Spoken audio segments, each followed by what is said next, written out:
Hi folks, I'm Alan Watt and this is Cutting Through the Matrix on the 22nd of March 2020. Now I'd like to just mention that you can donate to me during these hard times because I have to survive myself like everybody else during these hard times, and you can do so by going to cuttingthroughthematrix.com website. And once again, bookmark all the other sites I've got listed on there. That's my official sites in case any go down in the crisis. I know my speed on the internet has been clamped down on, and they're putting out stories that they're using it for bandwidth for this emergency, etc., etc. But there's a lot going on, and a lot of it is untrue, and a lot of it is true for other reasons. However, you can buy the books in discs at cuttingthroughmatrix.com. Remember, they've been awful drag on it as time delivery goes because of the crisis. But you can certainly donate to me and keep me ticking over. And you can do so by, as I say, going to cuttingthroughthematrix.com website to find out how to do it, and use PayPal, or you can even send cash. There are ways to clean, believe you, dirty money. Ask the crooks, the people who make it.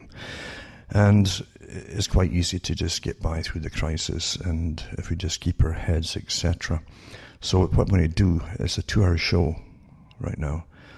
And for those who want the whole 2 hours, just take it straight from cuttingthroughthematrix.com. And for those who want to upload and find it more difficult to do all in one go, most folk won't have a problem with it. If they want to, they can take part 1 and part 2 afterwards. Like 2 hours, split them up if they want to, if it's easier for them. But regardless, I'll put up the complete show on my website, cuttingthroughthematrix.com, and I'll put up the part 1 and part 2 of the same show for those who want to take it half and half, basically. And just before I get off for part 1, end the part 1 show, I just want to mention another inconsistency here too, where all the reports are coming out saying, the younger folk are spreading it to everybody else, and things like that. It's possible they're carrying it and all. Well, if the asymptomatic, young, healthy people are going to be a danger to everybody else, then why don't you just quarantine all of them rather than going for everybody else that's a bit older, etc. And regarding the quarantine of the young, now remember, for those who are so serious these days, that's a wee joke. Again, even now they're putting out reports that folk who are in their 20s are getting it in Canada, some out in Alberta way, I think it is, which is interesting as well. So again, cuttingthroughmatrix.com, the whole 2-hour show, or part 1 and part 2, depending on how you take it down. So the title of the full 2-hour talk and part 1 and part 2, if I want to break it up, for those who want it broken up into 2 parts, those all be called As Sensible Guidance by Governments Banished, a plentiful food supply is suddenly vanished. Hope you're all hanging in there during these incredible crisis times. And of course, it's not really unexpected from people like myself, because this is part of a massive agenda, obviously, probably in the works for a long time, and who knows if they planned the actual date all this would start, or if it was just time to really unroll it during some kind of it's hard to even call it a true pandemic in some sense, because according to the definitions, even in WHO and other places, it's hardly at the proportions of pandemic to make sense. When you see the numbers, and I know there's other people too who ride along in the fact that there's nothing happening at all, and it's just another flu. But regardless of what the truth of it all is, and I must admit it's incredibly confusing from the authorities from what they're giving you for the data. It's all contradictory, and you wonder if it's all by design. It's contradictory because folk can't get a grasp on it at all. Not with the figures they give you and all the rest of it. So anyway, as I say, but big things are happening, and they're already shouting from the rooftops at the control palaces that things will never be the same again. The exact same phrase that came out right after 9/11, as you get that through your heads, because it's going to achieve a lot of the goals of the agenda, of course. I remember a few years back I mentioned, apart from the fact you'd end up with martial law one day, and you get ID for food and all the rest of it, and for your vaccinations, and that you wouldn't, this is back in the 1990s, I said it, and eventually you'll have some kind of, something on your wrist or whatever, like a bracelet or something, and it would be up to date with all your records, your vaccinations, and if you didn't have it, the up-to-date vaccinations, and they could still use it just with visual ID too, then alarms would go off, just like red alert and all that, if you weren't up to scratch. And here we are, it's all getting unrolled as we live through this, of course. So it's interesting to watch it, and also to be partly detached from it in some ways.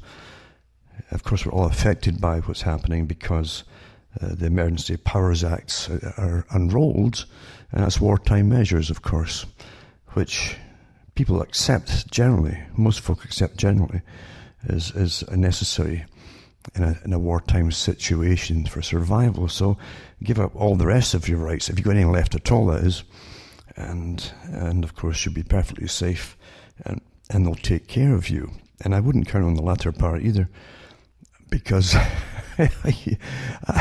it's almost idiocracy and laughable, a lot of the so-called statements from politicians in countries, including Canada, big time in Canada, and all over the world. This is the same kind of thing, where people who really are nobodies, they're not there because they're exceptionally bright or anything like that, and often the opposite, in fact. But they're very cunning as far as getting power and using power and getting awfully rich. The ones who rule over us. But to hear that the statements coming out their mouths is quite something. But everywhere you look, you see formulas, and there are formulas. I knew that they'd unroll the NATO type formula, and it's just like the movies. That's where the movies get the idea too. And of course, the movies also train you in predictive programming and how to react in such situations by countless zombie movies with pandemics and things like that, until you know it off by heart what's coming next. But you go through stages of it, and that's exactly how they manage it, just like the meeting that they had with Bill Gates and Johns Hopkins University before this broke loose, with the training group for the pandemics, the ones that would manage it, and how they'd manage the public. The first law, of course, is never tell the public the truth. So it doesn't vary that much from everyday life without the pandemic, really. But they really don't tell you the truth. And the newspapers, which are all on board before it all happens, even during the training exercise, they had them all on board. They said, if one should ever break out. And that's all social media as well, the big ones that most folk use, had all agreed to be on board with him to manage the public, and much, much more than just managing us. But the key is they don't tell the public the truth. And in the first month or two, lie through your teeth, as the governments and all the different agencies involved, including eventually military forces, are all geared up to manage it. But don't tell the public this is happening. Just kind of give them vague answers to things. And that's what we've had. And again, as it all happens and unrolls, you have psychological warfare going on, because that's what these agencies that manage it all use. Behaviorists and psychologists and the neuroscientists, etc., and the behavioral insights teams. They've got thousands of these people all over the planet working in tandem to manage our brains, to make sure we do what they want us to do without ever figuring out we're getting used. And that's really at work today. Really at work. Number one, there's nothing that isn't known about how to handle and manage pandemics. It's very, very old understanding. The medical profession used to always get taught all about it, and its history. They used to get taught a lot of things that are not taught anymore too. And the first thing you do is if you still have a nation state, that is, if you have a country, a national country, the first thing you do is to safeguard your domestic people, your own people, first and foremost, from getting contaminated from coming in from countries which have the contaminations. That's vital. That's the first thing you do. And that means that even your own citizens that are outside the country are locked out for a long time, perhaps. And it's sad, but that's how you, and that way, if you go into full lockdown that way, then obviously you're going to, at the very, very least, awfully restrict the cases that are coming into the country in one way or another, or even sneaking in, because there's a lot of ones who sneak in as well during these times. And we know that even from China, but we've lost count on people who vanish from China till all over countries, neighbouring them too, and over here, the first whiff of this. But the fact is, the first thing you do is you stop all international flights coming in. Just a few days ago, I don't know if it's still, I imagine it's still the same, Canada, we're using about 5 international airports to bring folk back and forth all over. You could still book flights to and get to Wuhan, round trips, by going to Beijing first and then get another flight and then to Wuhan if you wanted to. And for about $1,200, you could get a holiday there, if that's a holiday for you, if you like excitement, I guess. And and it was $1,200 including your hotel and the whole thing. And then you go back the same way you came, basically, and into the country. And there's no questions asked in Canada. They even had reporters at Toronto Airport asking people coming in every day if they had any restrictions applied to them. Did any authorities stop them when they got off the planes coming into Canada, back in from these countries, and the affected areas? No questions at all. No temperature take, nothing like that. And then they were scattered. Makes no sense. See, there's sense in nonsense, right? And when it makes nonsense, not sense, which is nonsense, you see. And then you have to see, and this is the thing, they're not stupid at the top. Don't forget, behind every great tactic of terror, there are massive businesses and massive agendas all ready to unravel upon the world and to be implemented. And someone's going to benefit. There'll be different companies, for instance, benefiting. And you can't believe the rhetoric in the stock market for the big companies for vaccines and they trial this and trial that and trial antivirals, etc. They're all getting billions. They're got their hands out and they're getting thrown billions thrown at them by a terrified public via their colluding governments, perhaps. But the first thing is, why would you still be bringing planes in, knowingly, from these affected places? And don't forget, too, that those who have tested negative, supposedly, with these strange, I hate to call them tests in a way, would admit that so many of them are just faulty.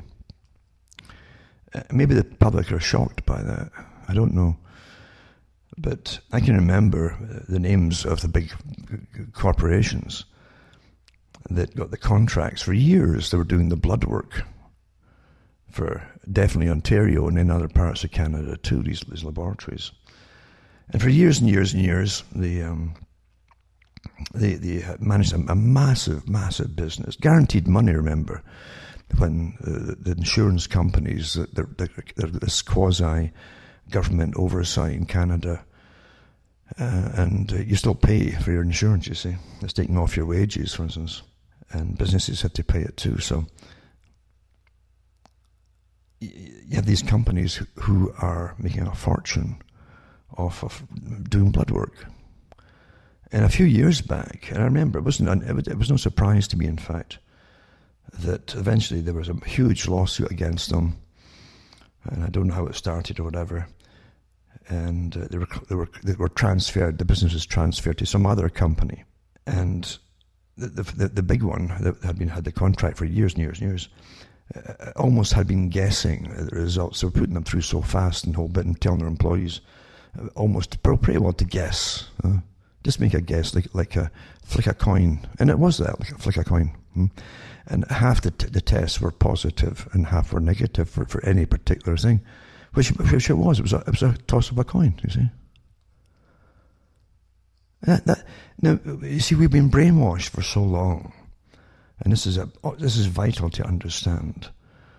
Through countless ways, through Bernays and ideas of corporations that he did the PR propaganda work for and things like that. It escalates from there through fiction mainly and television programs. Mainly aimed, I know in Britain it was aimed mainly at the women through soaps like Dr. Kildare and things like that. And they'll think, what a wonderful young man, you know. He's a good-looking young man. Oh, what wonderful! And they're all swooning and all that. And this guy he didn't sleep. Not only didn't he sleep because he worried about his patients that much. You wouldn't believe it. You wouldn't believe how dedicated this guy was. He wasn't in it for the money, you see.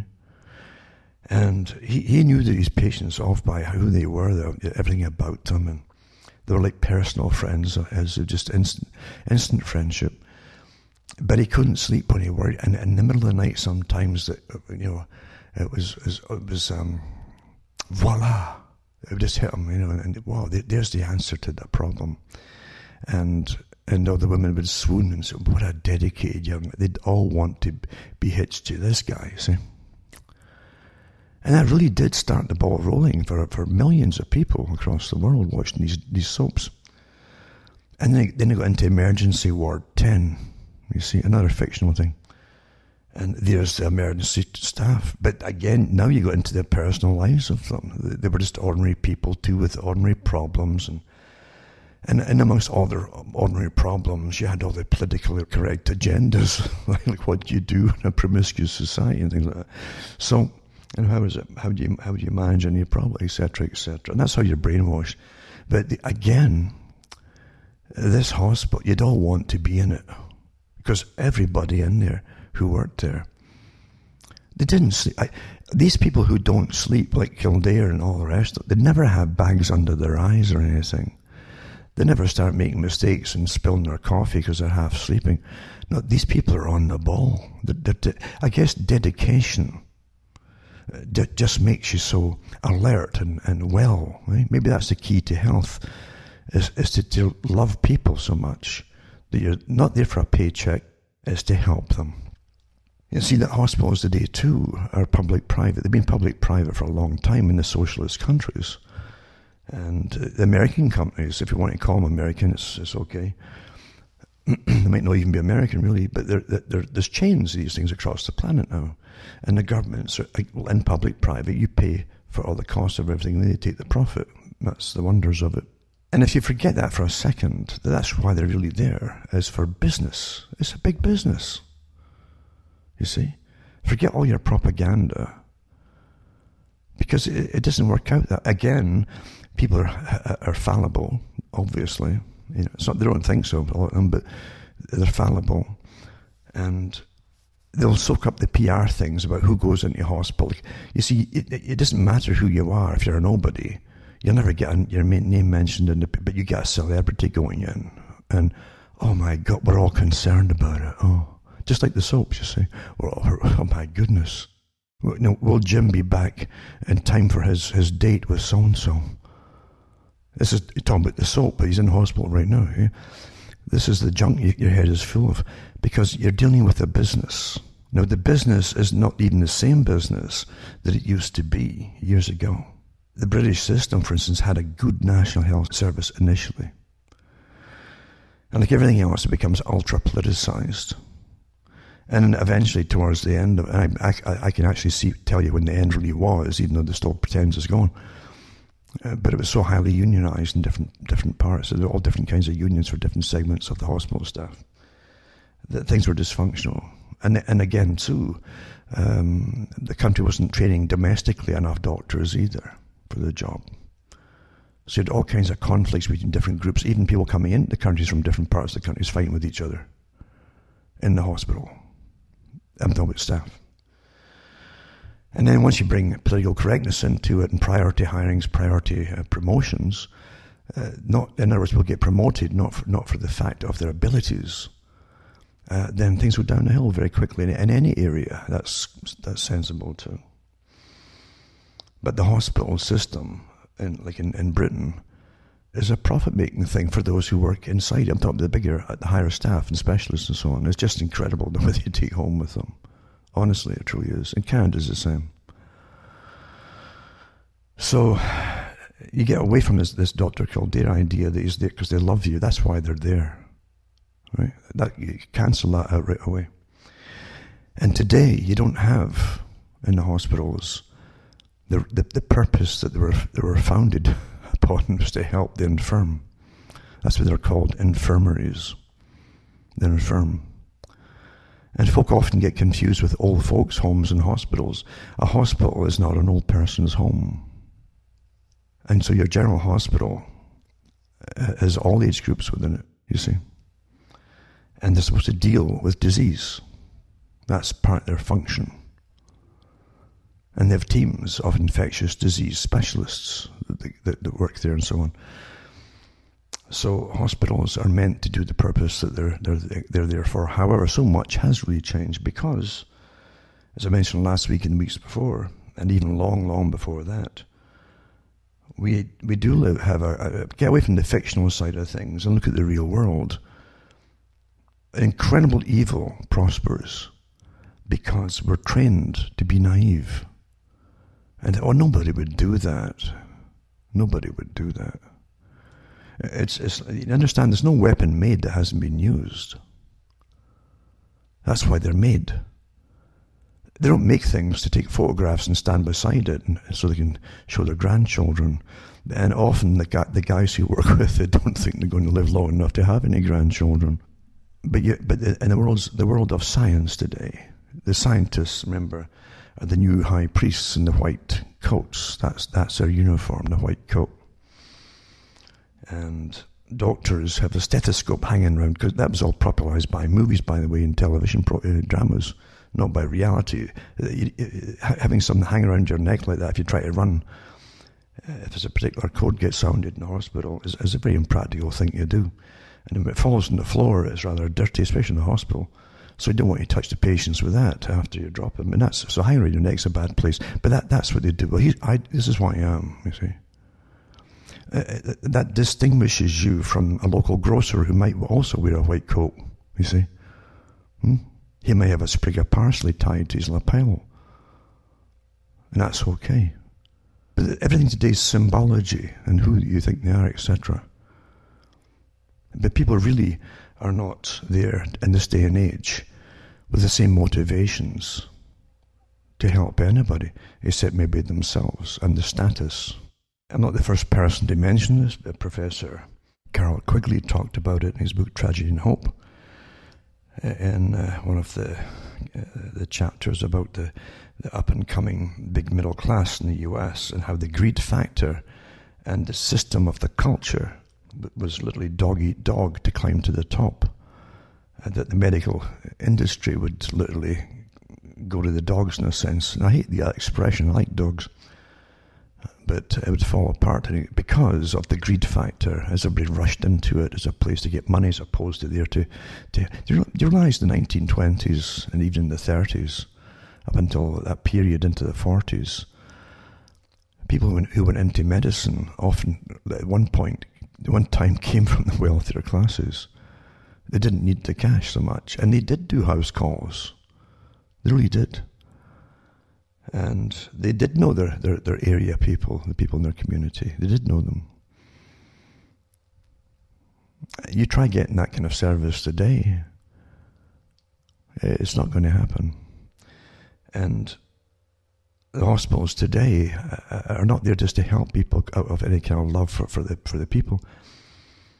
They're there because it's a business, and they've all been trained today in the science now, which they've adapted into it, called, situation ethics and bioethics, who should live and who should die. And it's a rather frightening place to go into today. If you'll know you're already ticked off before you go in. Is savable, not savable, or they're going to determine whether to even bother treating you. I'm not kidding you, that's what it is. And the hospitals too, by the way, which are into euthanasia these days, is not a place. You better start thinking and reevaluating what these places are.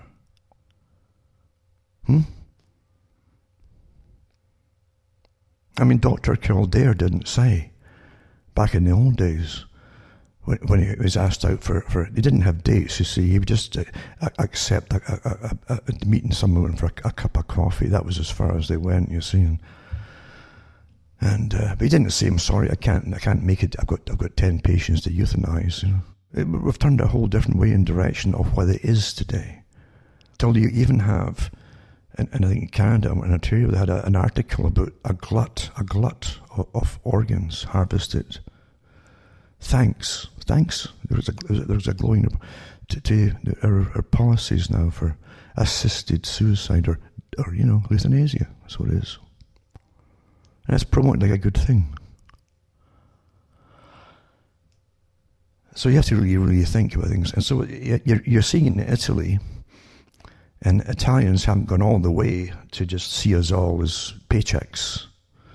The patients, that is. They haven't seen us all as different. Oh, you're savable, but I decide I'll save you, but I won't save you. According to your social status as well, that's part of what's going to save you. I'm not kidding you. As we're all equal in such socialist systems as we have in Canada, for instance. What a joke that is. But you have to get it through our heads, I suppose, that it's overwhelmed. And we only have X amount of a limited supply of medications to treat them with. Well, we've got to give it to the ones who we've got a better chance of pulling through, right? Like, and the whole checklist of young people, blah blah blah blah blah, and getting back to the hospitals where it was for generally the older people who were getting infirm. You're not so infirm when you're young, you see. You become infirm when you get older, and they call them infirmaries. And you did everything you could to save life, because life at that time was called a strange thing. It was called precious, you see, precious. And people believed that. And you did all you could.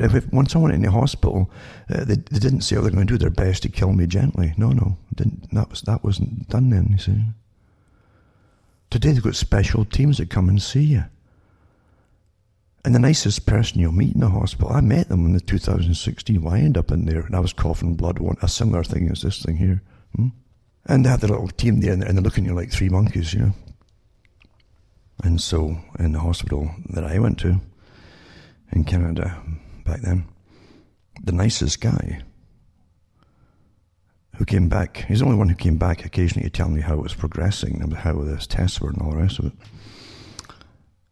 I could tell he was trained in being nice, you see.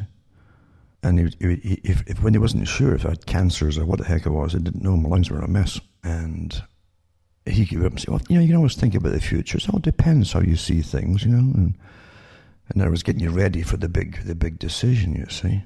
But very pleasantly so. They know how to do it. And they've got training for all kinds of responses from different types of people, you see. And whatever you'd say, he had immediate response. Okay, you use this response in situation C3 or whatever. And I was quite aware of this. And that's what it was. And sure enough, I mean, he had a kind of clinic place or a home. They would take people that were on the way, on the big journey, and deal with them and so on. All properly, I'm sure. Again, just like, as I said, Silent Green, where the book, as it called, Charles Heston's manager there, the guy kept the books going and read to him from the books and kept everything straight. He went for euthanasia and had a great send-off in a world that was supposedly overcrowded. That was the idea. Make Room was the book that it came from, the actual movie, Silent Green. And so, the book had a great send-off, and nice people talked to him, and nice music was played, and nice old wildlife scenes were there, and that was it, you see. That was the end of the book. So we live in a system, really, it's so well controlled today with so many branches of science. My personal opinion is that we're going downhill so quickly from the idea of being human by all the incredible useless degrees that are churned out from universities across the planet. This is a fairly new thing, this idea that you're all supposed to go to university. Who said that? You see, when you had all kinds of factories and you had all kinds of tech schools as well, as opposed to just having your universities, Germany was a great leader in this. They turned out tradesmen from all kinds of professions, really top-class world people for the whole of Europe, basically. Way ahead of anybody else, except for maybe Japan. And you see, factories were so important because most folk didn't go to university. Now they expect to go.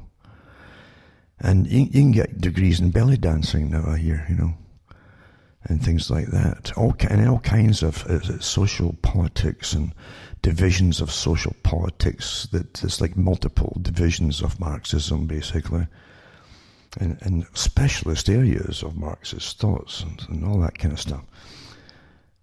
And we're falling apart with all this nonsense. And they end up and the scientific groups and the study groups and statistics groups have all got their hands out for life. And little companies they join up looking for grants to live on, you see, so they can spew forth. Studies have shown that blah, blah, blah. And you say, oh, that's just so fascinating, I didn't know how many ants did strange sexual things together on a Friday afternoon every once a year.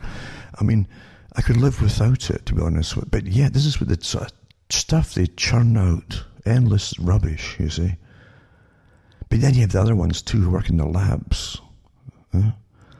I've read articles over the years, because once in a blue moon, authorities are so fed up of having to pay collapsed loans and grants to these people, or they're absconded with the cash, where it happens to be, because that's what that happens too.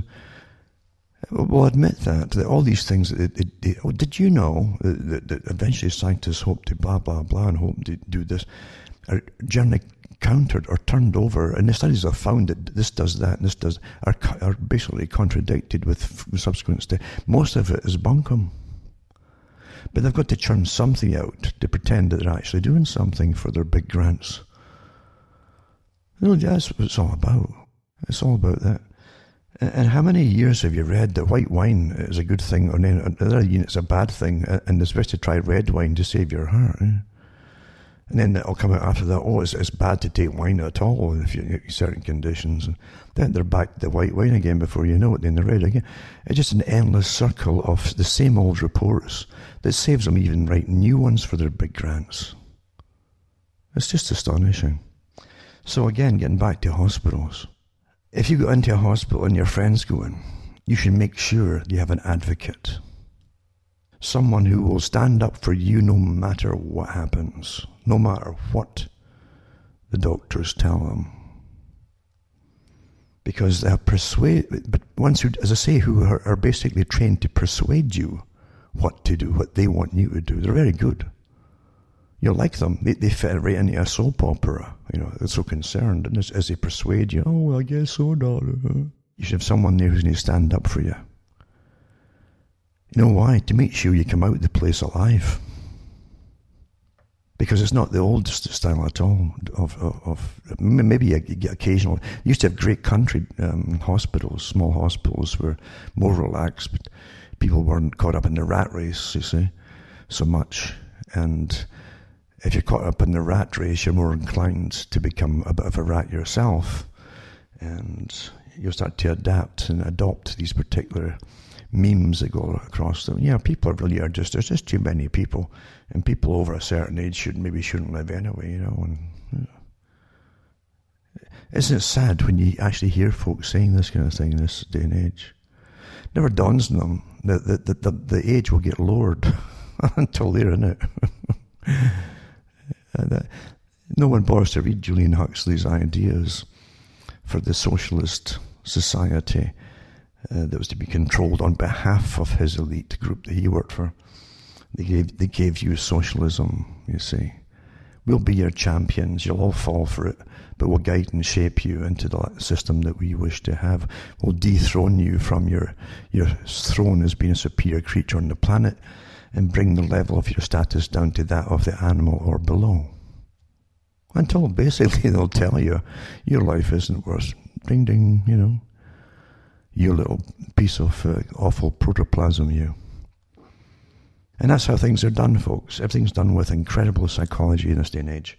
And the Bernays techniques are all through society and all through the so-called professions at every possible level. Now back to the unfolding of I was going to say the Martian law, but it's the martial law. And the Martian would be pretty good for it too, the god of war, whereas of course the word actually really comes from. But we are going through a NATO system, step by step by step, in tandem. As I say, the first step is lie to the public and pretend nothing's happening to you, you'll be fine. The second step is when the media that's been silent up until then, and or at least have been told to attack anyone who's saying this could be a problem and call you conspiracy nuts and so on, who are all on board with it because they're all privately owned cartels who all know each other and work together in clubs on behalf of the governing system, which is not yours.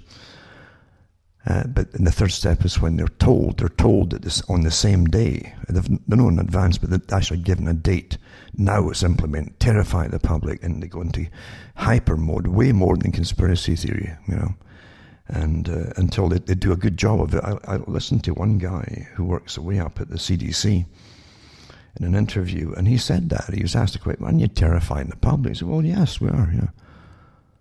He says, no, because now it's time to get them to take it seriously, just to terrify them. And that's what the media is there for, to be very afraid. But there's nowhere you can get any consistent information on this disease anywhere at all. As part of it too, it's obviously deliberate, right? That the idea of not giving you concise information that makes any kind of sense.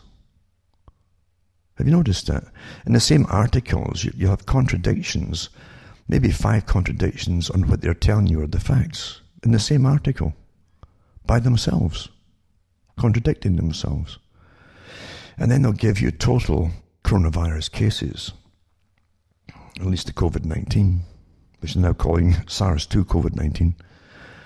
They'll give you the total cases sometimes for a province of Canada or a state in the US, as an example, or even a city. So you look at the total, it's okay, wow, okay. But then it'll have after it different categories of it, such as recovered. And you'll see this tiny number, like 5 out of 400. And you're left wondering, okay, did the rest of them die or what? 5 of them recover. Who's making this stuff up? Because you would think when you look through it, there'd be an awful lot more folk recovered than 5. And you'd have a justification of why they're telling you this and how many recovered previously if it's done by the day or the week. Because they won't even tell you that. It's like, is this today? Is this today's number today? Like 400 new ones got it? Or is that the total has been from the beginning? I've never seen anything in my life like this. I really haven't. I'm not the only person that's man. There's other people. There's people in the profession. What on earth is this? Because that's the first thing you think. Okay, 400 people got it, 5 recovered. Okay, and then you go into the same articles by the same authors in the same papers, or even government studies supposedly, or health studies, and they'll say that we don't have the testing kits, but we're going to get them. And then, of course, the top ones, the people at the top will say, well, yeah, we're good. And then you say, okay, well, how did they've got confirmed cases now. And you say, okay, confirmed cases, right? How are they confirming it?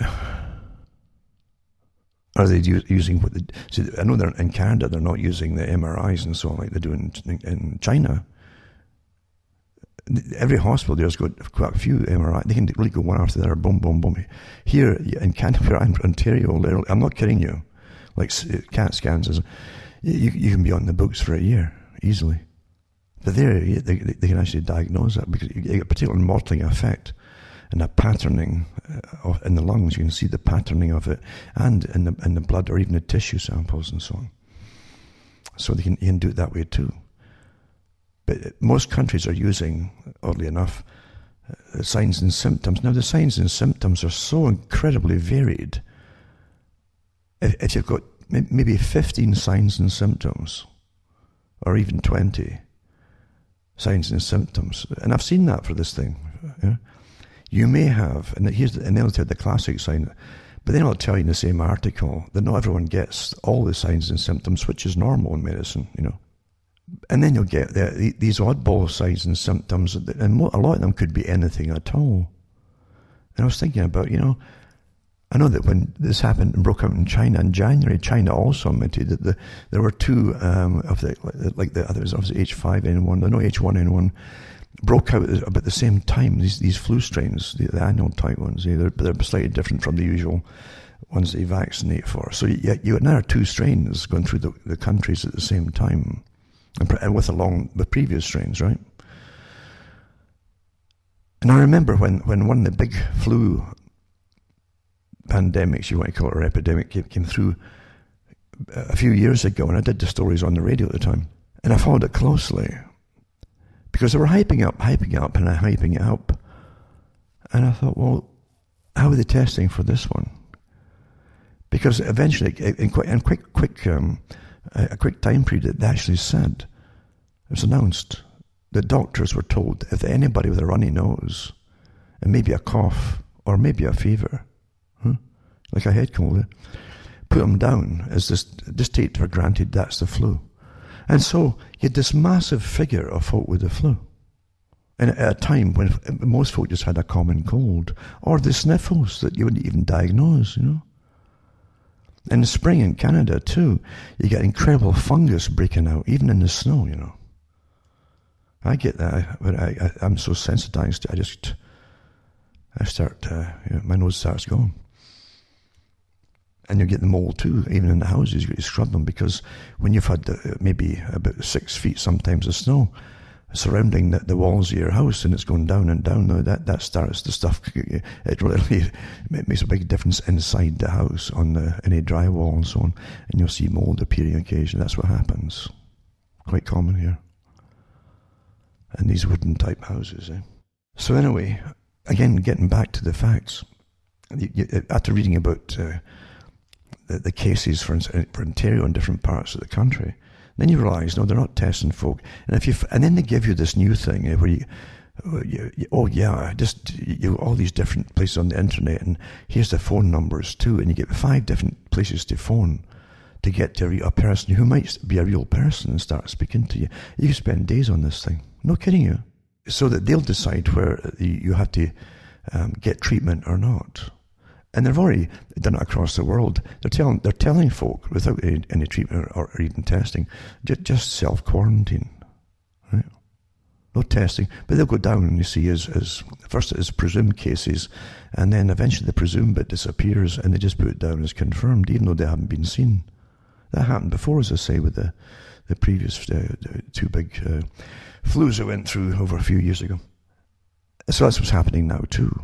Obviously, if you're not getting any kind of test, there's an awful big chance you've got some other flu or a cold, a head cold, and or even that plus the allergies that comes in, as I said, with the molds that we have when the snow starts to go down and a bit of warmer weather comes in occasionally. That's very common. So everybody's getting put down as presumed cases, you see. The other day, I looked up Pennsylvania for a person who phoned me. I phoned him. Oh no, he phoned me, yeah. And he wanted to know about what they're saying in the newspapers about the confirmed cases there.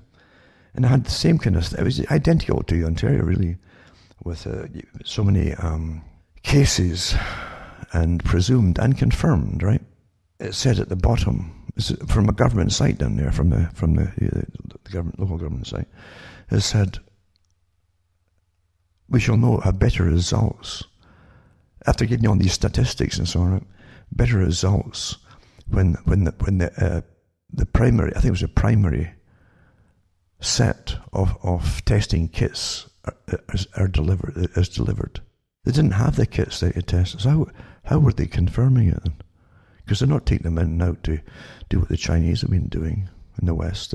Our system is so broken with greed, it would take you forever to get an appointment for an MRI test, as an example. there's an awful lot of presuming going on, I presume, as far as I can tell. And yet, as I say, the world's been terrified like never before. We know that the SARS, and this is confirmed by China itself, who also, I can remember way back years ago when the SARS came out, in 2003, I think it was 2003, 2004, and the big panic in Toronto, but it was pretty well through the Chinese community, you see, and it didn't seem to be catching on amongst other people of other different ethnic groups. And it was really bad because I can remember too when a lot of Chinese had died in a week or so in Toronto, and the local mortician, as a Chinese mortician, they came down with it. I think 5 of them got it, and they were dealing with the corpses. It was so virulent, the strain. But again, that was contained. But China did, after that, do studies, and they actually wondered, and they said it, that this was like a bioethnic specific strain, like warfare type thing, which is not unheard of, and it's not conspiracy minded when you have top laboratories like Porton Downs in England that had, I keep telling people that the fantastic interview was given, a very, very rare interview of a reporter got in to even for the breakfast, from starting in the morning with the scientists as they came in, they were talking about their ethnic specific diseases, as though they were talking about pruning the roses, you know. There was such a common chat back then. So countries can be excused for wondering, especially when these types of rather exotic types of diseases didn't exist before as such. Not the way they are now. And not the way either when you see so many.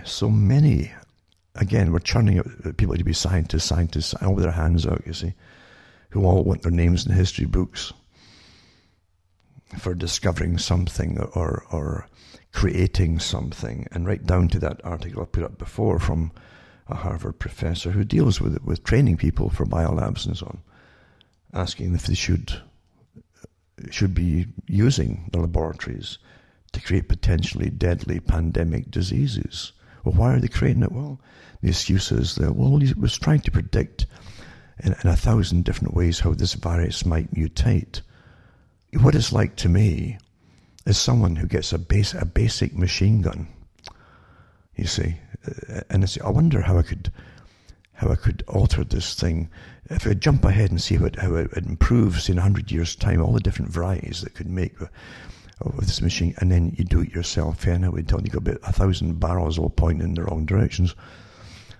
That's pretty well what they're doing in these labs, and they get round the biowarfare treaties by pretending, well, we're doing it for health reasons. We're creating brand new diseases to see if this virus might mutate in this direction. One of the most terrifying things was when a few years back, and I read the articles at the time too, when there were people out to try and dig up corpses in permafrost from the 1918 flu pandemic, and they got samples that they revived and admitted, and they'd write up how wonderful it is they had revived the most deadly flu we'd ever known, at least recorded. Who knows how long the flu's been around, before people even wrote about it, but ever recorded by us anyway. And how wonderful it was. And the next thing, a few years, and I knew it was going to come, some scientists had altered it yet again to see if this thing could if it ever returned by itself, which was pretty well impossible, then maybe it would mutate into this way or that way, you know. So here we go. And we're all sitting waiting for it to happen. And there's no sanity here. But again, this is a human problem, obviously, with human people doing it and being lauded as science takes off as the new god. They're the gods, you see. You're not supposed to question science at all. They are telling you what to do. I noticed too recently, the scientists had informed presidents and prime ministers to ban congregations at churches meeting. until this is all over. It's interesting that as they impose the laws of the world on the laws of the Godhead. Interesting. And they're training the people, oh yeah, you better obey or else. Well, what about social distancing? I mean, the churches are pretty well empty anyway. If you're all sitting, 30 feet apart, that's pretty safe, isn't it? No. See, there's a lot of agendas getting fulfilled right now. And they never let a good crisis go to waste, as I say. I used to repeat that in so many talks years and years ago from the Council on Foreign Relations. I couldn't believe it. Every crisis there was, from 9/11 to 7/7 in Britain, to the bank crashes 7 and 8. These characters at the Council on Foreign Relations - Royal Institute for International Affairs were coming out and saying, we could really use this disaster to our advantage. And we could really use this disaster towards to fulfill our agendas. That was one of the ones that said 9/11, by the way. I didn't know who did it and said it. And I've got the article here. But when you look at what's happening now with the companies getting millions and millions from all countries, maybe billions, thrown at them, oh, save us, tax money, oh, save us. And there they go at it. You understand, they don't have to guarantee they're going to create anything to help you. That's great money, great work if you can get it, isn't it? And as I say, the figures just don't add up at all. Anywhere. I mean, why don't they give you this? Why don't they give you? Well, it's a rhetorical question, but why don't they give you a comparison with every report they give you on this one, where they're lumping everybody in with all kinds of flu in with it, what the normal flu rates should be, the average, to make your own mind up. And if it's hammering on some countries worse than others, once again, ethno-specific. And we do know that the receptors and so on are different people in the lungs that really activate this type of virus to start going, become more virulent. But so much of the agendas were, and yeah, you will definitely, if they can get their way. Don't forget, there's a big movement for the permanent ID, ID 2020 it's called. And that was with Bill Gates involved in it, and the usual characters that are new masters we don't elect that just seem to appear, and the giants that they make, the hidden masters have come forward and they're telling you you're not going to drive that anymore, and you're going to live this way, and you're living austerity because you're rationing coming down the pike, and so on and so on. But there's nothing happening in any logical sequence. That's what makes folk wonder. Pandemic, why would you still have jets and you can actually still book them and go around the world to infected areas and then come back in? That's. Do you really want to believe they're just stupid at top? No, it doesn't wash. When you see that happening, there's other motives going on here until they build up enough numbers to make the problem, perhaps, and then say, oh dear, we've got a problem now. Well, who would have guessed? It makes no sense at all. And then they're not supposedly equipped for it all. Medical-wise, or even face masks, we're told wise as well. Even though under emergency powers, every year the big agencies in the US is a good example with FEMA. They have massive stockpiles of things to use in all kinds of martial law type scenarios, from radioactive fallout to any kind of biowarfare to whatever. They have all that stuff. But once again, how stupid are we? We didn't decide to give all the businesses to China. The politicians were told to sign agreements, get in with agreements with the NAFTA, starting with the NAFTA deal, and then getting expanded into what the USMCA, or whatever they're calling it now. Same thing, and they've expanded even further with Obama's Pacific Rim agreement. So they're involved in it too. It's all meshed into one, as they keep just changing names of things. It's the same agenda. You're living through incredible agendas, which never dropped, including the wars against Syria, still going on, and Iran still going on, and this is a great time to really hit them when they're on their knees, or they're almost on their faces, actually, and they're hitting them, because there's agendas to be fulfilled on the list, the PNAC group. And then this big business is going to take in, and then just a different way of living. What were they on about for years? at the World Economic Forum, and they were going to use, in the Club of Rome, and they would use the climate thing as the big bugaboo to bring all these socialistic control policies on the whole planet.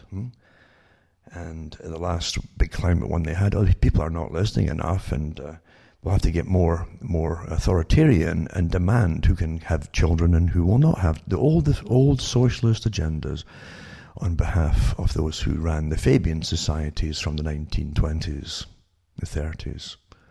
That's what they said then they'd do. Nothing's changed. You're looking through incredibly long-term agendas, through foundations, etc. And foundations can live for centuries to fulfill the same goals, and they've got all the time in the world to do it.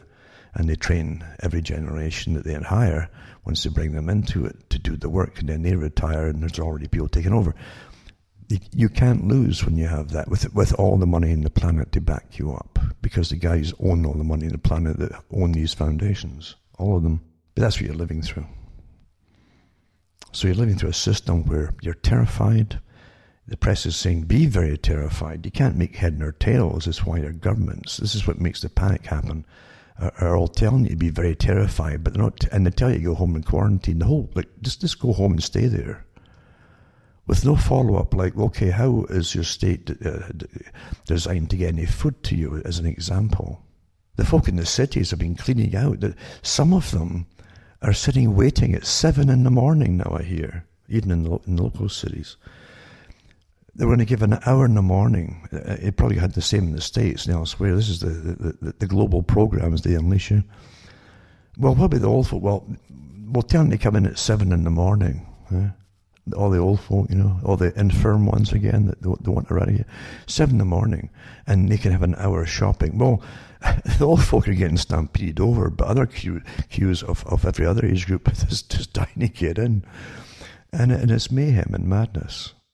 And you had this farce in Canada. It's a really wonderful farce, because Canada is so politically correct, because we're called progressive. All the things that you can't fathom at all as existing and being good for you and society, which they'll always give prizes to each other for doing.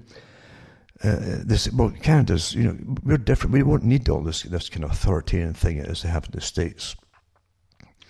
We'll use the people's natural good judgment, and we'll just tell them what they'll do, and they'll do it, because we're socialists, you see. And I think we were cleaned out before the States were cleaned out with the stores and the shelves and so on. But I don't blame the people, because they're terrified. Government has not laid out anything, saying go home and self-isolate and quarantine, and we'll make sure we can get food to you, and here's how it will happen. But no, nothing like that at all. We'll just go home and stay there and starve? Is that the idea? Huh? Or like, Canada, just go home and quarantine yourself, and maybe you can live on hope or something. Maybe you can just keep, clutching your little red flag and waving it. You've got your flag to keep you warm, your socialist flag. Who knows? Because it's a farce.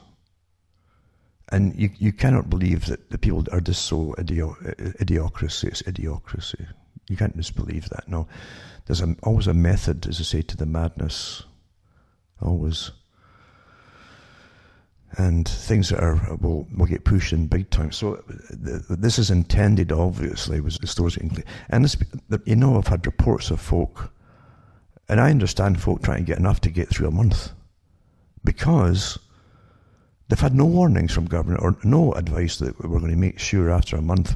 No, nothing like that. Nothing. Zilch. So it's generally a small minority with the cash, big cash, who are literally filling rooms of stuff up. Some guy was on the internet with a photograph, and he's like laying in a whole room of toilet rolls.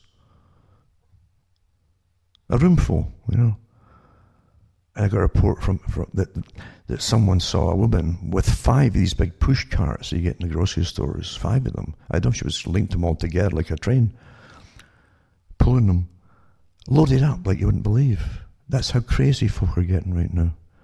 And obviously, of course, it's designed that there's nothing left for anybody else. The government's made it that way. They've terrified the public with photographs from China, for about 3 months, and then they're showing you how to be terrified and very afraid, and then they unleash you here with no follow-up as to here's what we're going to do. And just stay calm. And you see, no one trusts the governments because they're such liars. And I could go on about them, but the fact that that's the basic thing too. Now, one thing is for sure, as you well know, some of these world leaders, all of them actually, they're all in their antivirals, the stuff that you aren't going to get or going to get to see. They will not get written off at the hospital. You're a bit too old, or whatever it is, and we're not going to treat you. No, the earth will get moved to save them, because we live in such a class-ridden communist society, and in socialist communism, there's an incredible hierarchy of more important people. And that's the truth of it. Who love to praise each other and how wonderful they are and all the great jobs they've done and everything, I can remember giving the talking about euthanasia and all the rest of it and writing folk off as dollars and cents, even though you're paid into it for years and years and years, maybe your whole life, into the healthcare system, because they take it off you, the cash. But then they write you off they just write you off when you need it. Because bioethics, eh? Well, I didn't vote any bioethicists in. And who was the idiot that came up with, we have to decide who should live and die, So it's a good way to go in a world where there's going to be too many of, the wrong people. Quite amazing, eh? So, as I say, keep calm, folks. And, no, you're not going crazy. We're all getting the same conflicting reports, as I say, even in the same articles by say, one author. You'll find them giving you about 10 different opinions and contradictions on the same topics and things, and statistics, to deliberately keep you confused, obviously. And following the movie scripts too is wonderful. They're going to put up these big inflatable outside tents, just like the movies they've trained you into the last few years, And here they go, to scare you even more, I suppose. I can remember in London, in London they're going to put them in the big parks and stuff to make sure everybody sees them. This is the strategy they used to get World War II going before it happened, telling folk to be very terrified and get volunteers to dig up trenches. This was the Royal Institute for International Affairs had stated this. Quickly had their reports and their records because he had access to all their archives. Eh? And they all got together, all the media moguls who were the members of this organisation too, all of them. And they work together to terrify the public, terrify the public, get them on until they think this really, and then they start hating Germany before the war starts, get them to hate the country you're going to fight with, you see. By saying they're going to gas you. Also, let's dig trenches in London because we're going to get gas. That makes a lot of sense, doesn't it? Then they issued gas masks to everybody, even though there was nothing in any reports from Germany that they're going to gas anybody. But they're going to come across there in waves of aircraft and just gas you. Mind you, they'd already done H.G. Wells' Things to Come movie, where there were the Freemasonry of the air. Remember that one? That's in the movie, in the book. Things to Come. Big, long, procrastinated type of war against some other nation. Guess who it would be? And eventually the Freemasons of the air would have to go over these little settlements that survived. They returned to kind of barbaric feudalism, and the Freemasons of the air would go over and gas them all. And then they come down in parachutes and round up the leaders and stuff, and then create a new world. And that was released in the 1930s too, getting them all ready for World War II. And so when you add in, they're all going to the Germans are going to gas you all from the air. You see how they work it out?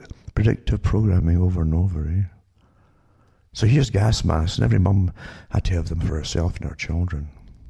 Every person. It was a fine to go outside your home without your gas mask and your little tin hat, But definitely without your gas mask, that was a big one. Back in a minute for those who want part 2. Now you can really see the build up to it. And so we've had years of movies with these inflatable tents, eh? And And you'd never go into them, because in the movies I always show you it's horrific, these guys in the suits and stuff, the hazmat suits, and they have special oxygen and so on, and they go, people there who shoot you if you try to run away, which is the NATO policy, by the way. I hope you understand that, if you don't follow directions and so on. And how many movies you had too with cullings and the thinning and everything else that got churned out of there over the years. Too many of you. And how are you going to bring into austerity? Well, we're going to start rationing things. Why are we rationing things? Because there's nothing left in the stores. Why is that? Because we petrified the public into taking everything and panicking. Cause and effect, cause and effect, cause and effect. It's just too obvious, isn't it?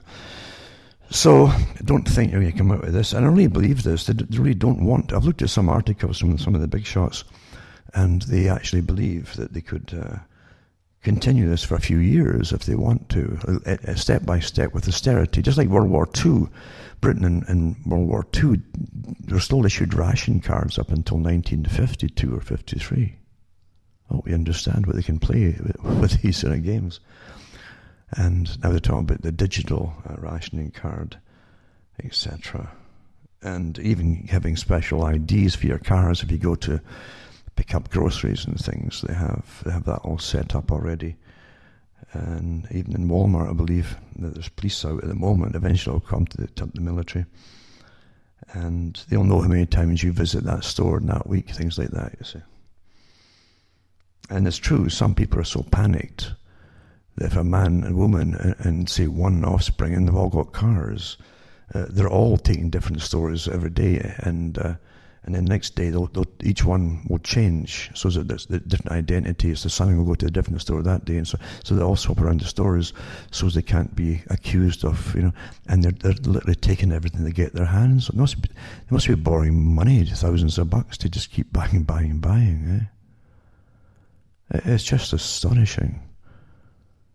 And the thing is, what they don't know is this is all planned. Even your panic buying into mass collections of food. It comes with a lot of things. But the military eventually have to go door to door. That's what they do. If they're following, and they seem to be following the book, right? Step 1, 2, 3, 4, 5, 6, 7, 8, 9, 10. Yeah? Then they go around door to door to see who's been hoarding. And then they take it.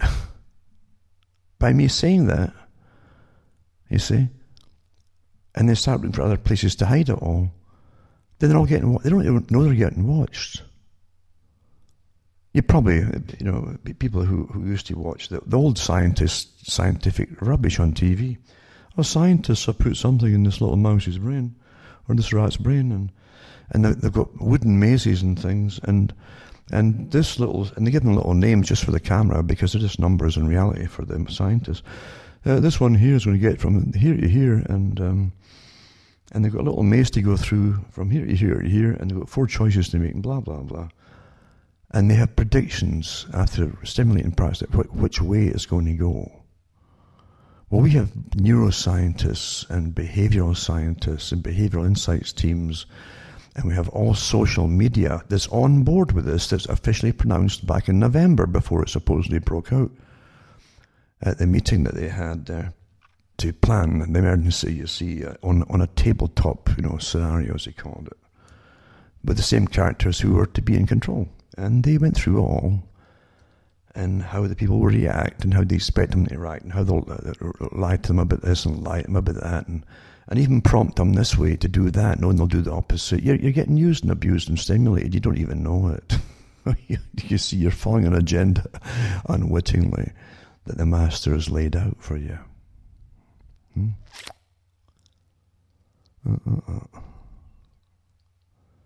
And everyone's photo ID'd in the stores automatically. Your car is automatically photo ID'd on top by the cameras on top of the big lights in the parking lots at the supermarkets. And I'm not kidding you, Yes, they do.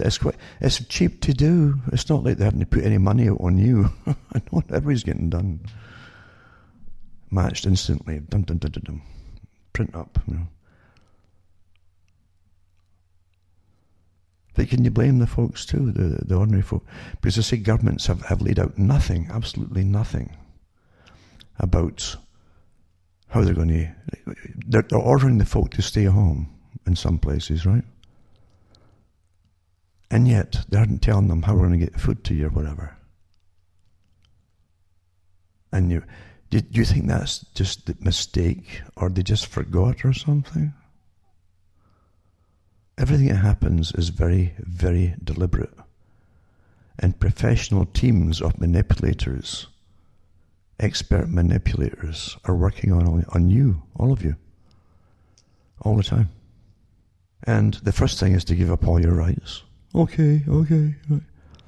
9/11 Part 2, right? You've got literally goons telling you what to do and how to behave and what you must do next. They're called politicians and mayors and things like that. Just amazing as they come to the fore, with their amazing and astonishing and astounding declarations of what they're going to do and how you better obey it. If the countries are collapsed, isn't it wonderful of the big unification? As soon as this was announced, this was coming, people who were in the World Health Organization, as an example, in the backgrounds of it, but still occasionally public, were rubbing their hands in glee about, this could bring this really force world government to come into being. Generally they call it world governance, but world government, you see. Centralized authority on everything: food distribution, water distribution, energy distribution. The technocrats are loving that because they're in energy, you see. And a new way of living, right down to, do you realize, just like they said at the last climate meeting, how much one person who gets born, and one child, how much they're going to consume in their life and how much carbon's going to get produced? It's like a big debt to society before you even start. Well, wait a minute here. Who are these people who are calling you a consumer of goods and a producer of the carbon, compared to themselves? Always keep things grounded, right? They have no more right to tell you how to live, right, as you have about them. But you have the right to tell them to get off your back. As being utter hypocrites, because it seems to me they're alive at the same time, probably eating a lot more than you are, and consuming a lot more than you are, and a lot more goods and electricity and goodness knows what else. When you start getting subservient, yes, they're... What do you mean them? They're not... Are they royalty or something? And if they were, so what? You've been trained at the next step. And yes, out of this will come. I think austerity really, really going. There's another massive incentive not to have any children, especially for you lot. For the nations, the countries have still intact families, and you know who they are. Man, woman, and children. And from those families who invest heavily in their offspring, which they do, they're going to be successful. The Western societies have had about a 70-year war upon their brains and their culture, deliberately planned and executed, right up to the present state until I'm sorry to say, they're finished. Pretty well finished for most folk. And the Western societies too had this strange idea of freedom, because it came from societies which are feudal, you see. Really, really, really feudal, until not that long ago, in actuality. And they would... You were trained, you had a massive working class. That's what it depended upon. For feudal systems, for serfs that were slaves, basically. You were bought and sold with the land, and that was freedom back then. And you pretty well owned nothing, because everything was owned by the lords and the manors and all that.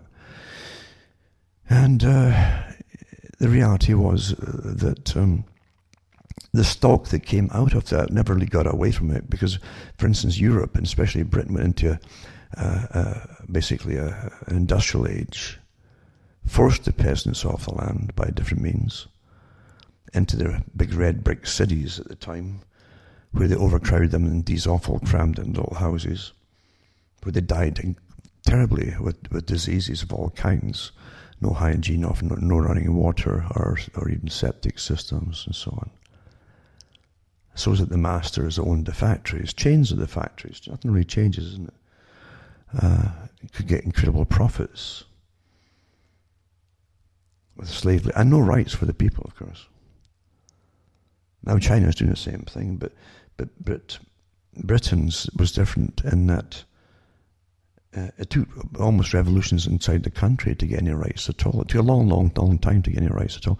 But the people were still kept. They were still kept in the working class mentality.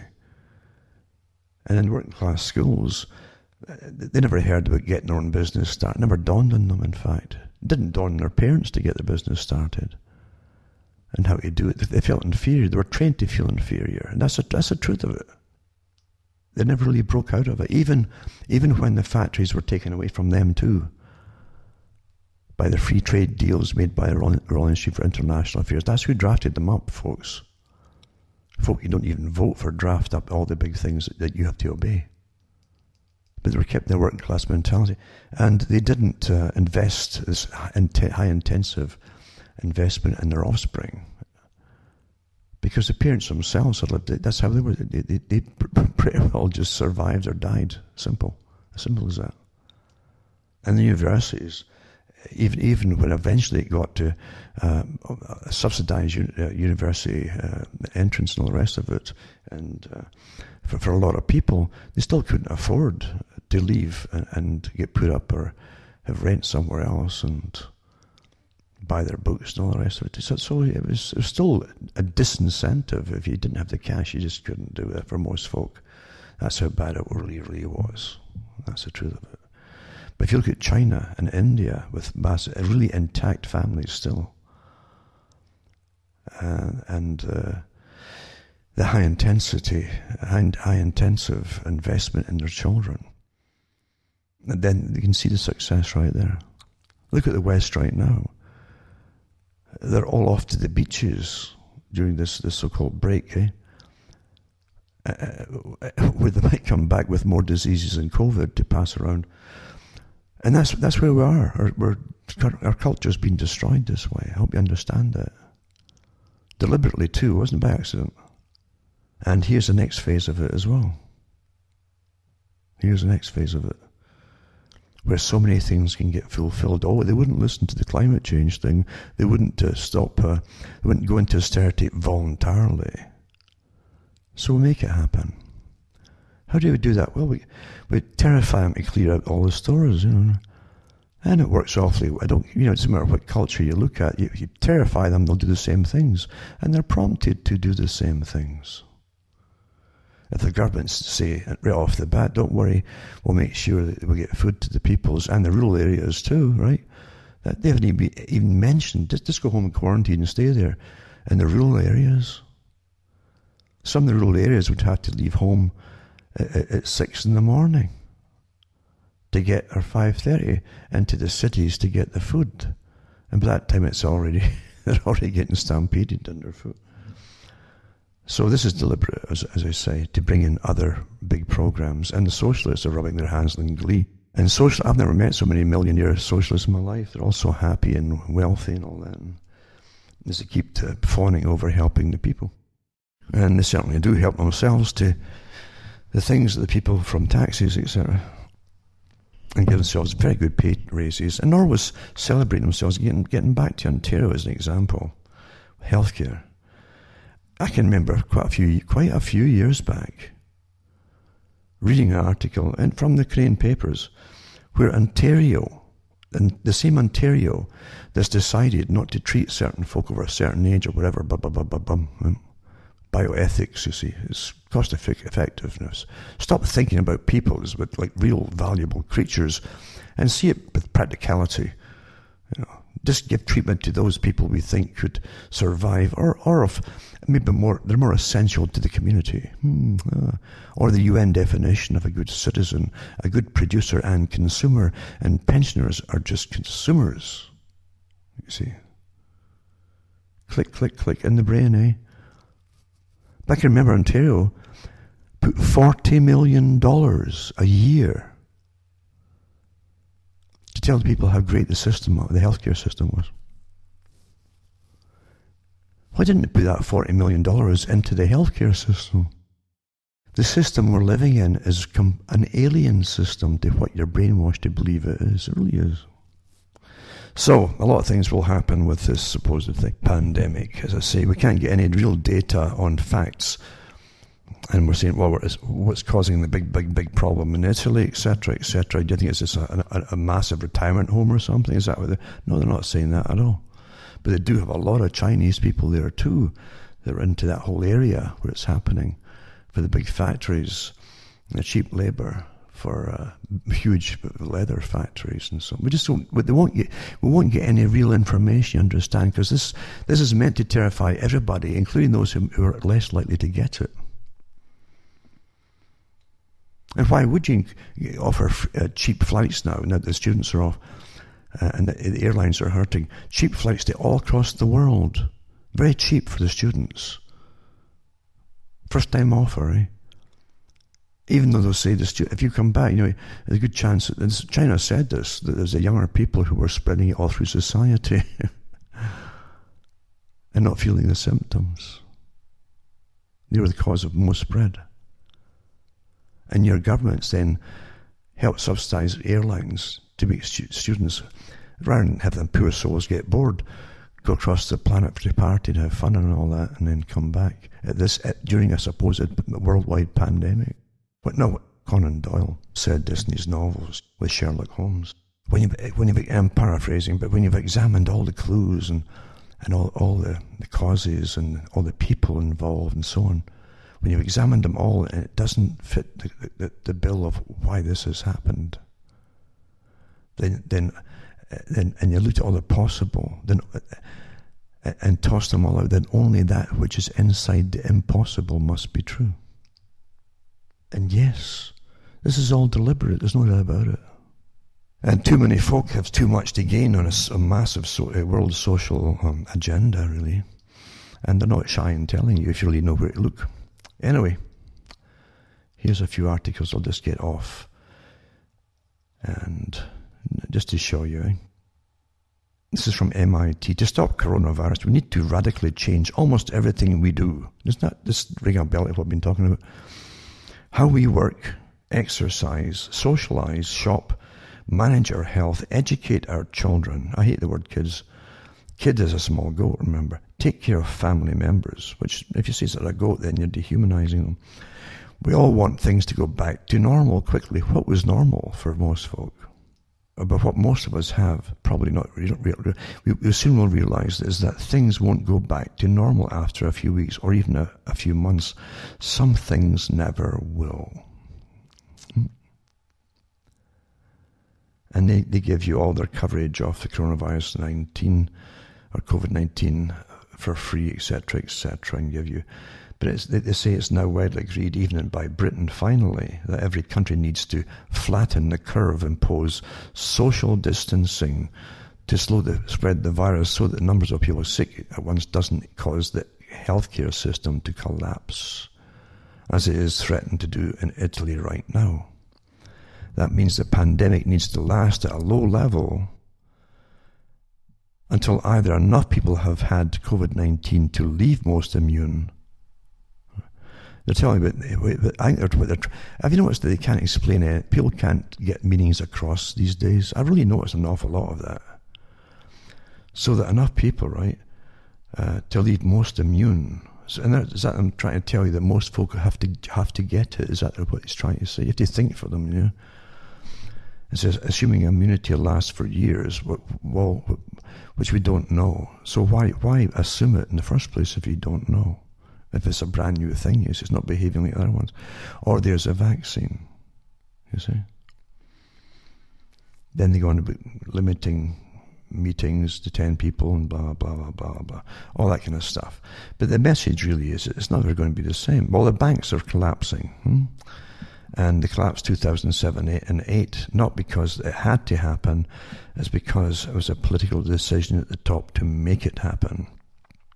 And I know people in Switzerland who work in the banking industry, and I asked one of them,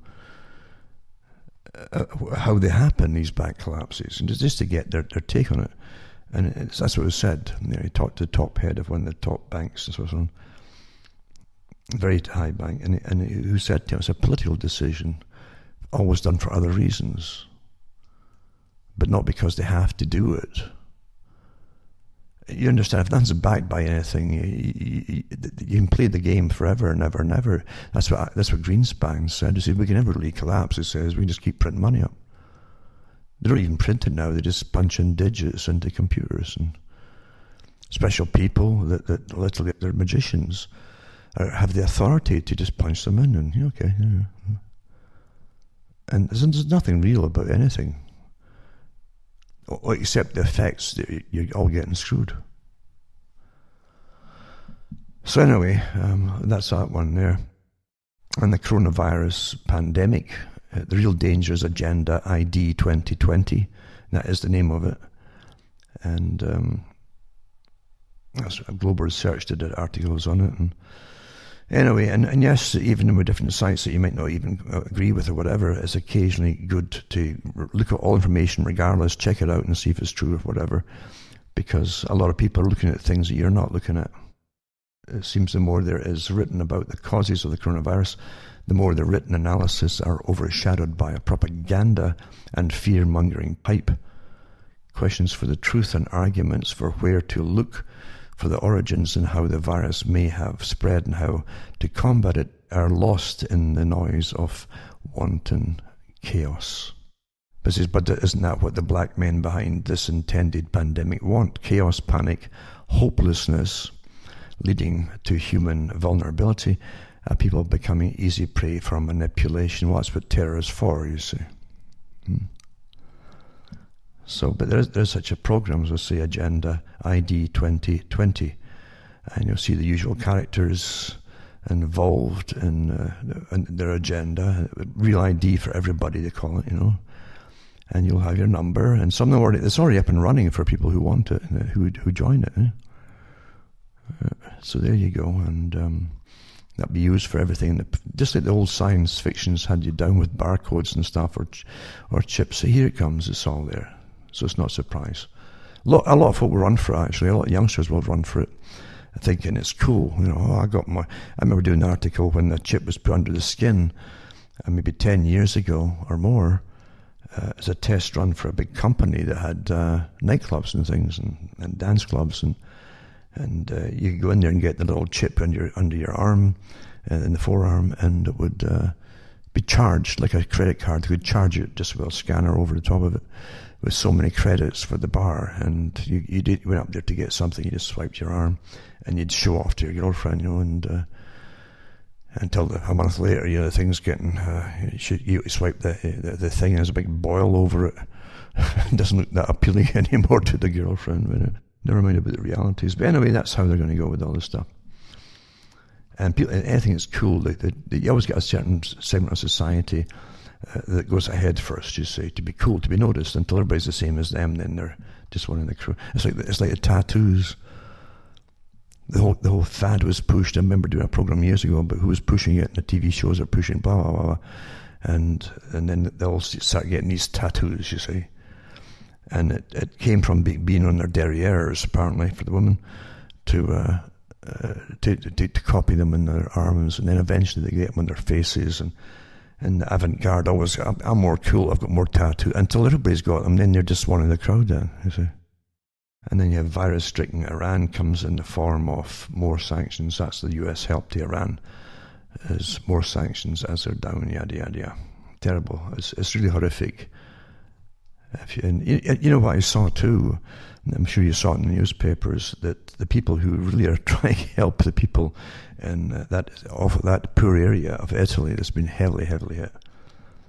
The big Chinese jets were coming in with full medical teams, nursing teams, who've already been working with their own pandemics, and with massive crates of medical supplies and medications and all the stuff that you need, and gowns and masks and everything, and gloves, and to help that is something, because who else? What Western countries are going to this length to help each other, even their own people? Think about that, folks. What is that? What a statement to me. And of course, China's making hay out of it with their post photographs and stuff, but that's what all countries would do. But there they are. Someone's got. I feel so sorry for Italy because, and again, it tells you how the Western societies they've had a war on them even before World War II started. It was a massive war on the culture, and the people planned, directed, and managed and financed. Didn't happen by itself. And I read about 2 other doctors that had come out with... See, who's rushing in to help the Italians in their own countries and around the surrounding areas? Doctors who are in their 70s and 80s who are retired have come in to help. Because the young folk are staying away. What you read right now is so important to understand what's happening and hence what has happened to values of all kinds. And a lot of nursing staff too are just keeping away, to going off sick because they're terrified. Just terrified. But here's people who literally, they know they'll probably die, and they've already got doctors. There were some articles there the other day who did come back to help, and they're dead with the virus, supposedly. So we're told, the virus. That's a sad comment right there. And yet Chinese are coming in with teams. What does that say about the West? The West is still squabbling, especially the States and Canada, over what foreign company is going to get all the contracts for either antiviral drugs and any kind of subsequent vaccinations that come along the pike or whatever, as opposed to just helping the people with what's available right now and taking the viral antivirals from wherever they can get it, etc. Even supply face masks and so on. You've already asked China or somebody else to make them for you. How come? Are we just too stupid? We can't make anything anymore? No, the agenda is that you're not going to make anything anymore, except debt, of course. That's your free trade agreements. Anyway, Fed relaunches crisis-era lending program to aid companies facing pandemic credit crunch, it says here. You can believe that as much as you want, because there's always incredible conditions. Not everybody gets help at all. Big one for Canada too, in the States. But Canada, big banks are working together to limit hours, and they're closing down a lot of their branches, so it's going to be harder to get bank and help. It's amazing too that to make things harder and harder and harder to keep any kind of, not just your economy going, but your personal survival going. I think that's accidental. So you have a Canadian Bankers Association. By the way, Canada is still paying off the money they borrowed from the US Federal Reserve, because Canadian banks were bailed out with 2007 and 8, and they were given special drawing rights like they did all the banks in America got from the Federal Reserve. Well, Canada was lumped in there too, all the big banks, and we still haven't paid off that, and then they get hit with this.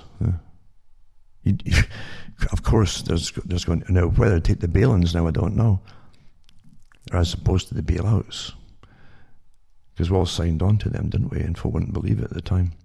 So the excuse given is to limit public health officials are urging to limit contact with others in an effort to limit the threat of the novel coronavirus.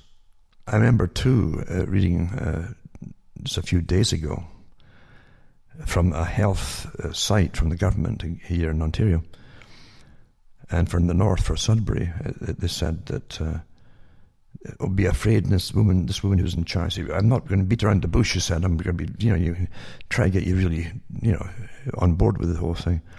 This is going to be really, really bad, blah, blah, blah. You got to do this, you got to do that, etc., etc. And all the hype is going on. And then she said, at present, right, after telling you all to try and stay at home and all the rest of it, and the businesses are all shut down, restaurants are all closed. At present, there's no community spread in Sudbury. There's no community spread. Well, if there's any spread, it must be from folk still coming in from outside, way outside. See how they rephrase things rather than say we're still bringing people in from all over. And folk get connecting flights from Toronto, from here, but they're coming from all over the infected areas too. First law, you stop all that. You protect the healthy population. That's the first law. Hasn't been done at all. including the fact that Justin Trudeau said it was racist to stop people coming in. Well, you can believe that if you want. And you can believe that he really means that for the reasons you think he does. No. There's something else afoot here, obviously. It's meant to happen. And the same woman who wrote the article for the government, who's in charge of it, supposedly Frontier, she says, after telling there's no community spread in Sudbury, as we're all supposed to stay home, blah, blah, blah, blah, she says that it will spike, maybe next week or whatever. But they just know if no community spread is suddenly going to go woof. Now, that can only happen in two ways. Either a lot of folk are going to get dumped in your midst with it, which they know they're going to dump, and they know that they've got it. Or something's going to get released. What else could it be? These are the people who couldn't tell you a good bet on a racetrack, But they can just know that when there's no communities, but they just know, they all seem to just know that there's going to be a massive spike in about a week to a week and a half. It's just, no community spread, but it's going to be here. Well, what do they know that we don't know? Well, that's the two things. Either a lot's going to get dumped right here of infected people, obviously, that's what it would take, or else it would be released. What else are you going to do? To know that, to just know that. When you've got into literally martial law type scenarios and shut everything down, including nothing in the stores, and you're sitting waiting for you're waiting for people to just get, and people are losing it. A lot of folk just can't take this kind of stress, and they crack up. That is happening, and this incessant drumbeat from the media. Oh no. All intentional, folks. And it's so easy for government, especially in socialised countries, to say, they're there now, don't worry, we've got this plan here, and there'll be representatives who'll set up stalls or whatever, or food, blah, blah, blah, blah, once a week or whatever in that town, blah, blah, blah, and don't worry, you won't be left without. So easy to do, but no. The message is be petrified, go home, quarantine, and no mention about following up for food, paying electricity, or anything else. Or how do you even play? This is Article 2 is Jackson Dockert. His name was Dockert. That's how you pronounce it in Britain, I think. Jackson Dockert on COVID-19. Canada's experiment in good faith may lead to catastrophe. Because that's good faith, people will just be sensible. If we're going to use the honour system to prevent Canada from meeting the same fate as Europe, everyone needs to take their community obligations seriously. That's a bit, they're talking about cancelling big meetings and things, but I think folk would take it seriously and be much more obedient if they knew that we weren't all going to get left without things to eat, as an example. Just basic stuff like that, might be important. This is how great our health system is here, that this spends $40 million a year and telling you how good it is. This is just Ontario, right? Canadian, it's a really nice looking young girl too, young woman. Canadian has brain of a 70-year-old after flawed tests let disease go undiagnosed for years. That gives you confidence about going to the hospital here. The same hospital that discharged me before a week was out, when I was told when I went in I'll be here for an awful long time. They expect me not to get out at all. And I was discharged without the medications to save my life, but to get them myself, which I did. So it said, a young Canadian woman has been left with the brain of a 70-year-old after suffering from Lyme's disease for more than 7 years without treatment because she says tests failed to give her a proper diagnosis. Right? So she's from St. Catharines, Ontario, was bitten by a tick in 2013 at the age of 17, but didn't think much of it at the time. Then she noticed the tick on her leg as she sat by the pool, but simply plucked it off and moved on. Not even sure if I told the parents what was happening, so on. Now she's 24 years old. She said, didn't think it was a big deal, and about a week later she started to feel ill. The normally energetic cheerleader and soccer player began to feel weak, but chalked it up to was having the flu. Falling apart, she said. Doctors continued prescribing her different antibiotics, but nothing seemed to help. No idea what was going on. I thought maybe it was my head. I was getting pretty upset, and so on. 3 years later, after doing some research of her own, she thought she'd get some answers when she was tested for Lyme disease in St. Catharines in Ontario, but was disappointed when the results came back negative. She wasn't aware at the time that a US $1,100 test from the United States would give her a more accurate result and tell her that she didn't have the disease. The tests that you hear are rubbish, absolute rubbish. It would be another 3 years before Kent was finally diagnosed through testing conducted outside Canada. 5 years, another 3 years, it says here. It's similar to thousands of Canadians who were misdiagnosed or have gone undiagnosed for Lyme disease. And their nervous systems start breaking down too with it. Despite constantly feeling ill, moved to London, England in 2014 to go into media and fashion. About a year in London, she went backpacking to several countries, said she would often see doctors along the way. And then she moved back to Ontario in 2016, saw numerous doctors. None of them, she said, mentioned the possibility that she contracted Lyme disease. So that she started to, you get brain fog with it. You really start, it's like a pre-senile, like in case when it starts taking up, hitting your nervous system. Struggling putting sentences together, couldn't read a book, etc. The family and everybody else knows she was mumbling, she couldn't really pronounce things, losing memory. Developed insomnia, experienced heart palpitations, and began feeling too altogether. Anyway, she started to do her own research in between doctors, and then she came to the conclusion she could have Lyme disease. And eventually she sent tests off to the States, came back positive again. And they're way more detailed, intricate, and better tests in the US than what they have in Canada. They see if they did it properly, they'd have to treat you, it costs money. I'm not kidding you. This is in the article too. That's really what happens. Everything. I'm not kidding. This is the real system here. It's pretty scary, in fact. It's nothing to do with the nurses especially that are treating you, but they did their best. But the fact is, the policies of these hospitals are disgusting. And we'll have a little bit from Sir Humphrey Appleby. It says he's the Machiavellian senior civil service in the hit 1980s British sitcom called Yes Minister, about politicians, about high-level bureaucrats, really. And he once famously commented that one should never believe anything until it's been officially denied by the government, he meant. And that's where we are today. They officially deny everything until they tell you I'll be terrified when they admit to it. It's all done by design. Now, here too. Another great one in Ontario, just to give you confidence about the hospital. COVID-19 patient in Ontario has died, Health Minister says.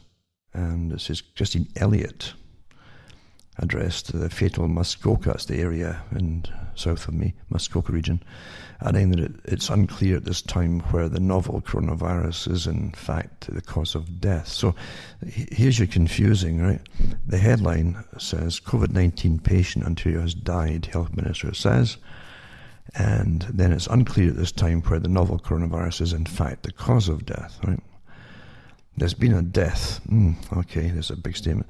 That's why you get specialists, well, they're not even, they're really disappointed as ministers, like politicians. I'm very sorry and extend my condolences to this person's family, she said. We've asked for the assistance of the coroner's office to do a complete examination and investigation to determine where this person died because of COVID or with COVID, she says. Says the man, the spokesperson for Elliott, the man who was never listed as a confirmed case before he died. You love how precise things are here. Rather, he was under investigation for virus COVID-19. But that was discovered after his death. It's more and more confusing the more you read. I think folk don't know how he's put things across now. And the 77-year-old man could be the first COVID-19 related death in the province. Could be, if they could find out if he had it before he died, I don't know. And it really gives you confidence where they can't tell you that. They can't decide that for a newspaper article. Breaking news, That's CTV news. It's not a little Mickey Mouse operation. And I've noticed that with so many articles now, you can't make head nor tails of them because of the way things are written. So a patient in tears died, health minister says. Okay, COVID-19 patient. Unclear if he died with disease or if that was the cause of death. Well, why don't you just wait and see and then do the proper stuff and find out before you do that kind of thing. So anyway, here's another article to a visual guide on coronavirus infection, symptoms of COVID-19 and effects of the virus inside the body, it says. And even these are also massively varied too, by the way. As I say, they could encompass a whole bunch of other diseases and flus. The other day, of course, every paper went on board with it immediately. Diarrhea and loss of appetite could be early symptoms of coronavirus, as scientists find almost half of patients experience one or more digestive symptoms. And you find, too, how many folk had digestive symptoms before they got the virus as a problem, like a habitual problem. Who knows? I mean, they don't tell you that. So the study of 204 Wuhan residents revealed 48.5% had digestive symptoms. Rather than say digestive abnormality symptoms or whatever. We all have digestive symptoms, or otherwise it would be dead. And there'd be no digestion going on. It says must also have normal respiratory issues, but 7 people did not, right? So some of them have the respiratory symptom, but 7 didn't. Those with digestive symptoms are less likely to be successfully treated and discharged compared to those with just respiratory symptoms. And again, why would that be? Why would your digestive symptoms be more likely to cause you to die? Well, maybe they cleaned out the stores and there's no food. Huh? I mean, we're left wondering here. That's Mail Online, it says here. But diarrhea, vomiting, and loss of appetite could be a symptom of coronavirus. It could also be a symptom of a whole bunch of other ones, You get that too with that Norwalk virus that goes around every year and other flus and things. There you are. And in a Europe closed down by the virus, the EU opens its doors to the US Army. That's a quite interesting article. Could defend or become the invader of Europe? Who knows? I know that the military, the US has been stepping up the military before this, or to surround Russia again, of course. And as the wars, as the big corporations that run the countries in the military-industrial complex, they really missed the Cold War, so they had to remake it again. I gave the talk in the 90s that would happen. That's exactly what would happen, in fact, the late 90s. This is, if they want an enemy to get missiles, race for missiles and expensive jets and all that going again, then they'll have to resuscitate and revive the bad bear, the bad bear Russia. And that's eventually what they did, of course. Another article here about extraordinary decisions facing Italian doctors. And that was about how they're overwhelmed. And again, they put it down to bioethics. Once it comes down to, and a situation ethics too. Well, we've only got so many things left to treat people with. Who will we treat? And that's where it is, eh? And a lot of young folk are going along with this thing. Oh, it's okay to kill old folk off. And they've got their memes on the internet about it too. But they have to remember that every big revolution doesn't stop with the initial target. Eventually they take in different sections above and below them, step by step by step. Another thing I found too is in China studies, they found that people with type A blood, again, were less likely, had more a chance of getting to be more severe or dying with it. There's interesting little bits if they're confirmed again with more testing in other countries. It'd be interesting to see. And you can also get a breakdown in the countries that obviously have a higher percentage of type A blood people, and you get ideas of things of how things will work out, perhaps. But there's many other factors involved too. So if you got type A with heartburn, you better get some, antacids very quickly. I think maybe who knows, eh? Because you probably find other things that'll come out next week with different kinds of blood types being the more predominant to have bad effects from it all. Who knows? Everybody gets in the act when it's every specialist out there gets a name out there It's probably no time in history they'll ever get their name printed anywhere. As the distrust in public authorities, that was Paul Craig Roberts. He's got an article, "Have we brewed a whirlwind?" he says. The destruction of the system in the West, can we even manage it? Pretty well. Signs and symptoms again, eh? And this is from CTV News again, given to them by, I guess, some other specialist. It says here that the top signs and symptoms, right? Here you go.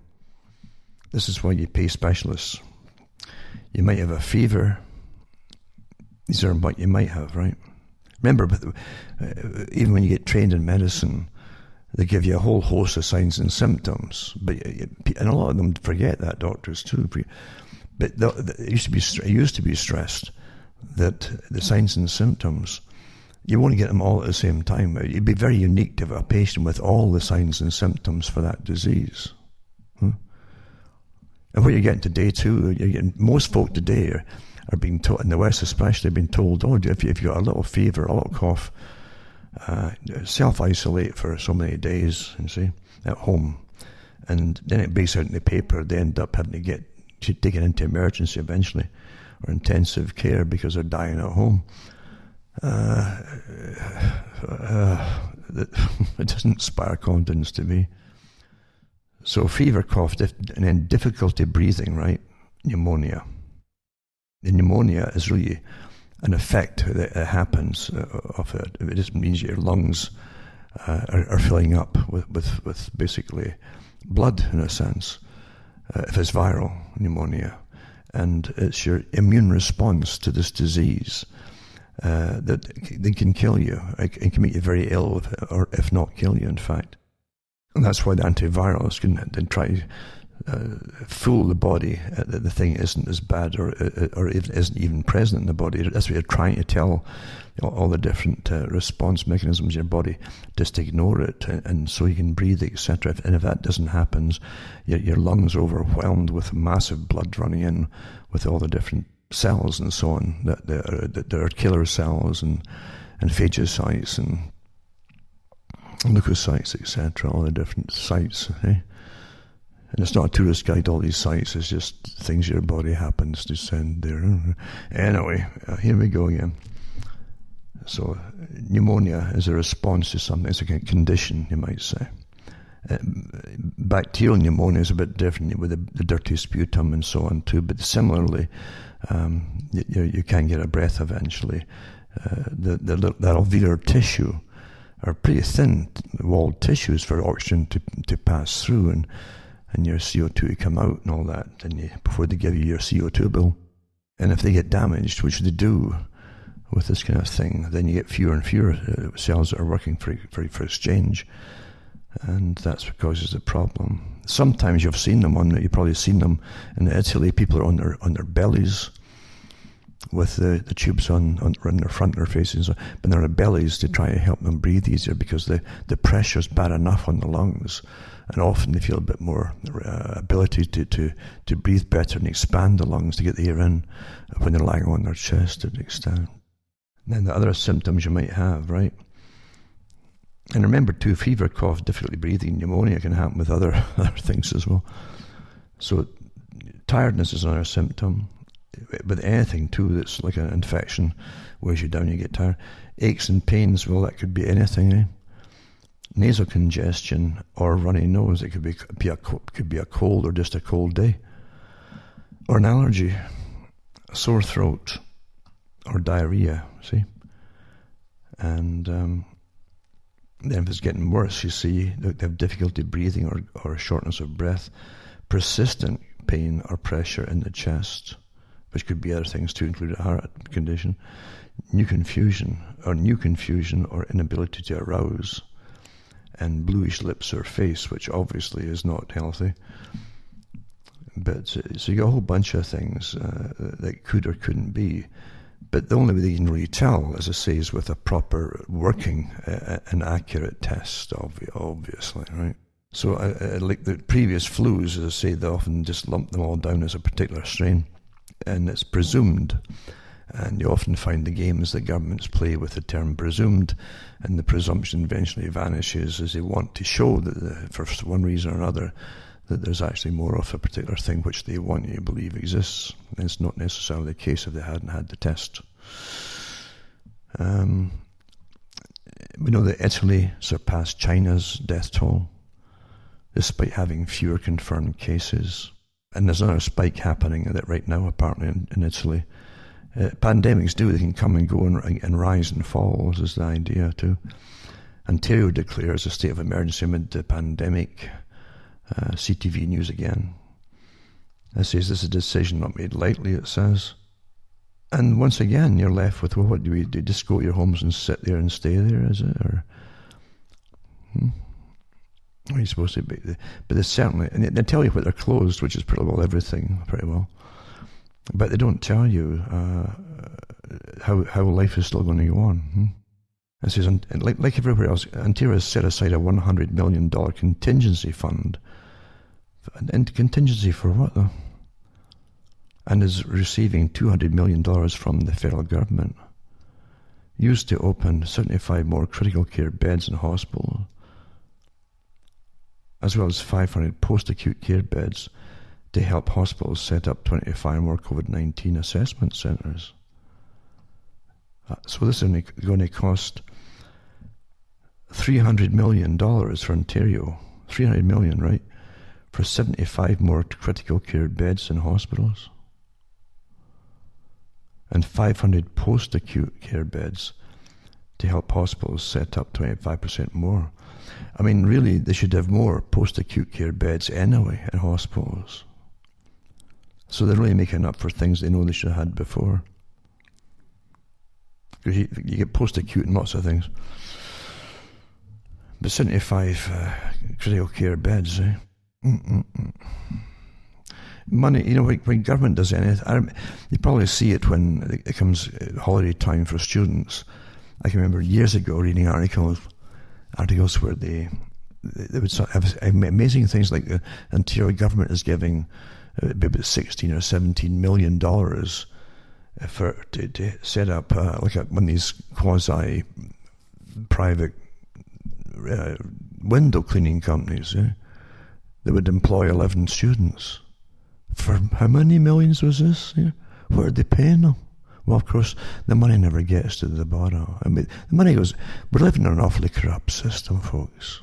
We truly are, And the last people who you want efficiency, you'll get from are bureaucrats and petty bureaucrats that run government political scenes as well.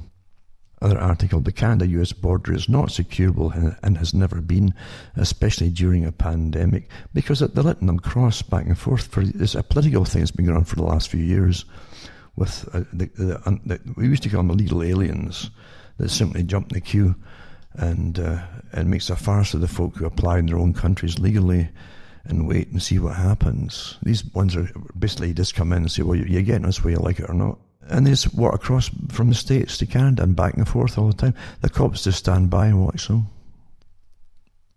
What can you do? And it's from a place in Quebec, mainly. It's all been happening for years now. It's a complete farce, And then you have a story for the States, really, and Canada, or anywhere. It pays to be rich during a pandemic, and how the wealthy, powerful, and connected are exploiting the loopholes in our healthcare system. And yes, there's nothing new in any of that, of course. But they have no problem getting test kits for all the wealthy or celebrities. It's just instant, and even football teams, in fact, because they're worth a lot of money, but you just can't get the kits for the normal folk. And back in Pennsylvania, as I said, I talked to a person there, and it said about the numbers in different parts of there's a few counties there, and they said that these were all, they had put them down as coronavirus, and this was like confirmed cases pretty well. That's how they're putting the articles across. But at the end of the article, it said we shall know more when we get the first actual test kits on the 23rd. They haven't got the kits yet. Well, how could they be getting confirmed? I understand all this nonsense going on right now.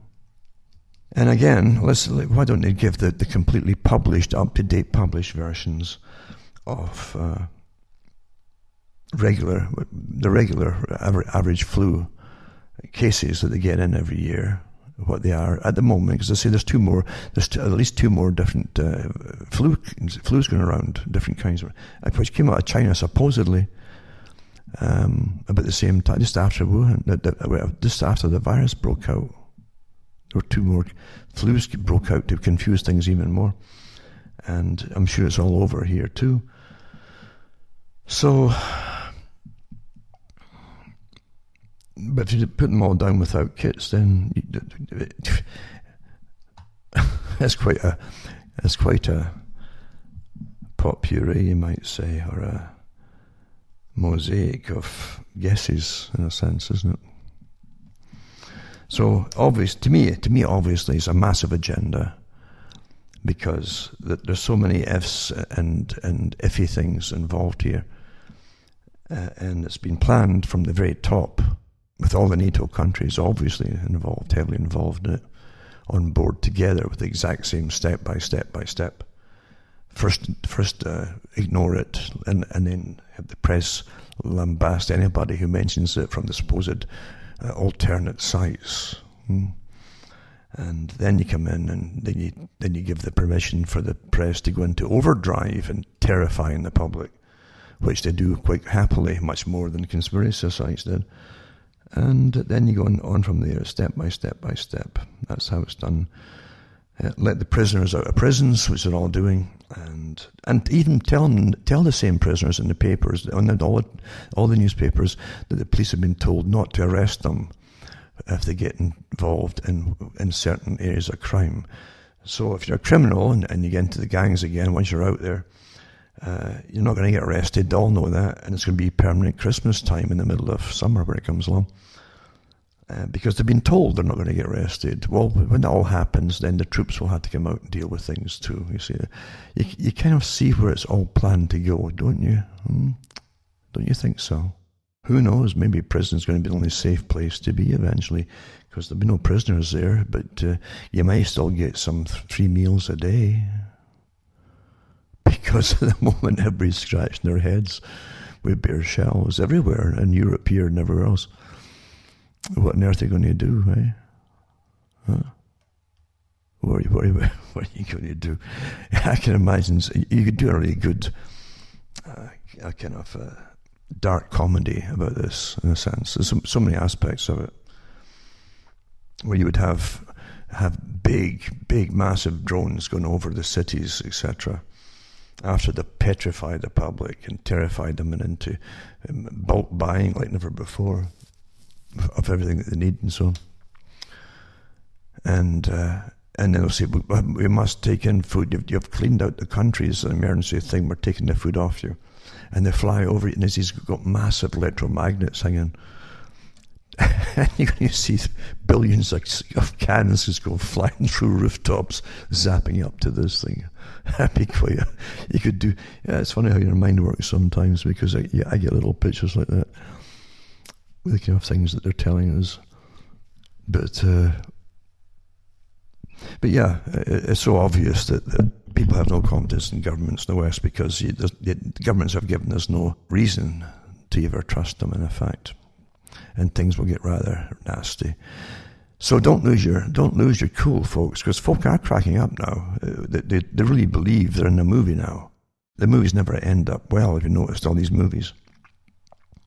So folk are terrified, and it's working awfully well by those in charge of it. And everybody will do their parts. The police will do their part, and they will go overboard as the public get nastier towards them when they're denied entrance for the 2nd time or 10th time that day into the same store for food. And that's happening already, in a sense.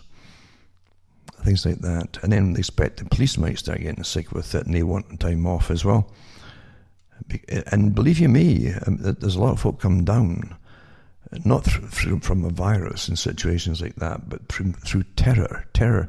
If you want to get all the signs and symptoms there of fatigue and lethargy and so on, and just get constant stress for a while, a terrible fear, and you'll start breaking down. You'll get the symptoms of it from the psychological effects of it.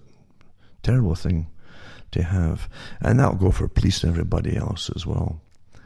because if they're married and they go home and their wives are there, maybe they might be in the police themselves, the wives, and that they're terrified of even bringing it home if they've got children.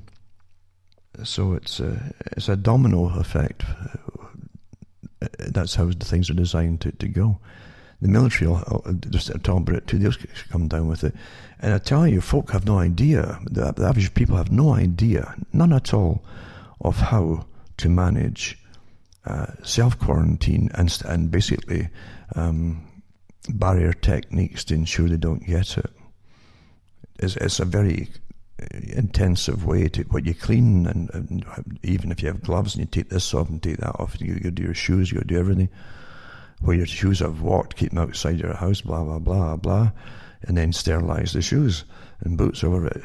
You've got to, if you have two people, and one's what you call the dirty one, and their one's a clean one, when the whole thing's open for the dirty one who puts things out, and you can't cross-contaminate. It's a highly intensive thing to know. Most folk can't manage it, and they don't know how to do it. And a lot of folk in the hospitals don't even know how to do it, folks. It's sad. Very sad, but true. Because one tiny little thing, so we're told, and you got the pictures almost emblazoned in your mind with psychic driving, just like 9/11 towers, boom, boom, boom. You see this awful thing that you expect to come out of a kind of cartoon or a Simpsons cartoon, and it's embedded in your brain. It's got picture, you got the thing blowing up, this big drawing of this thing, and everything you look at, which is quite amazing. It's like the AIDS one. When the AIDS came out and they terrified the public then too, the people thought they could get AIDS just from folk having accidents and car accidents and the thing. The ambulance drivers wouldn't go near them. They were because it was a brand new thing too, and it was terrified. Oh, it could be airborne, it could be this, blah, blah. Same kind of thing. So again, psychic driving and again, they did drawings for the peasantry back then. And really good drawings, big drawings, sometimes half a page of this tiny, tiny little thing they thought was the virus for HIV. And they even said it seemed to be part bacterium and part virus, like a virus. And oh my God, this brand new thing from outer space or something, that's how it's put across to you. These are drawings, artist renditions, probably from horror comics, I imagine. And that's how they terrified the public back then. But literally, poor souls were getting accidents, and the ambulance drivers, they were petrified. They said, oh my God, because the same thing, we're all going to die. And the World Health Organization was going overboard. Oh yeah, in about 5 years' time, 6 years, 10 years at the max, 95% of the folk will have this virus, etc., etc., etc., etc., etc. And here you go again, There you go. But again, no one will dare say to the biolabs, this is enough. The people aren't going to have this anymore. And stop churning out these scientists that literally make a living getting paid to find pretended ways to, if this virus decides, it's always intelligent or something, if this decides to mutate 10 different steps here into this or that, well, we might be ready for it by making it happen first. Meaning inventing it. And since we all have a say on life on the planet, maybe we should start saying, that's enough. That's enough. And it's not just level 4 biolabs that do this. Level 3 are doing them too. Some of these countries can actually do it in a kitchen, folks. Create things like that. There you go. Anyway, don't be panicking. Keep in touch with your buddies. Help each other out in these times, which are not good at all for us. And we'll get through it one way or another. We've no say in the matter. For those who are cracking up, we're all in the same boat. When the power's been taken out of your hands for most things, you got to keep your head and just do basic survival and getting along day by day. That's all you can do. Because this was planned, I'm sure, a long time ago. If it wasn't this time, it'd be released, something would be released down the road, etc. As you know, because the economy's been kaput for a while. They want us into austerity. They've been talking about forcing us into austerity for years so they control us all, and less children in the West, etc. And as I say, the banks are just they're jokes if they're backed by nothing, and they keep telling us we're in debt all the time, and they keep devaluing the price of your currency, so you need more and more of the same dollars or pounds to pay for whatever. It's not meant to go on forever that way. The control freaks could make it go on forever and even give you more bang for your buck, but no. We are controlled that minutely. Money rules everything. That's what old Rothschild said a long time ago. He didn't care who appointed people as leaders or kings or queens, as long as he had control over the money. He says they all belong to me. They do what I tell them. Money controls. That's it. That's kind of paraphrasing, but that's what he said in his own memoirs. Money's the key to things. And you can force folk to do anything, even get rid of their own children, if need be, for economic reasons. That's taught in sociology, even, of course, naturally. So, keep cool and look after each other, because it's all we have, really, isn't it? And I'll get in touch next week again. Do your basic cautions and we'll come through it. Okay? I'm Alan Watt from Ontario, Canada, and it's good night, and your God or your gods go with you.